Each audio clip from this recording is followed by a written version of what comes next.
Chris and I's favorite video, collectively, is... Remember that Paula Abdul video where she's dancing around with the cartoon cat and they're singing? Opposites Attract. That's what it's called, right? Yeah.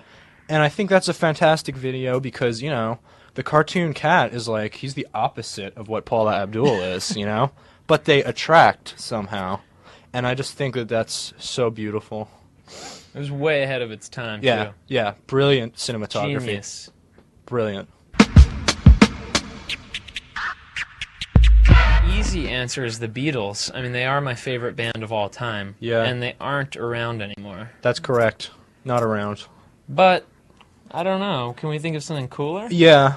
Well, because I always think that, you know, if the Beatles stayed together and kept making music, it would have ruined things for a lot of people because the 80s, you know, and even though they were the Beatles, they would have definitely made some crappy music in the 80s. It would have happened.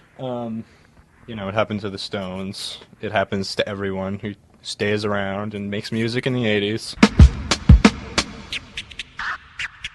Well, I was curious about this one because does that mean, like, what's most important to me out of those things or what's most important to humankind? Because I would have to say sex if it was to humankind because you can't keep on the human race with drugs or rock and roll. Isn't that right, Chris? Yeah, you can have a great time. Yeah, sure. But life is short. Yeah. And we all have to go. Right. But if you're going to go, might as well keep things rolling on. Yeah, you might and as we well all know how that happens. have sex.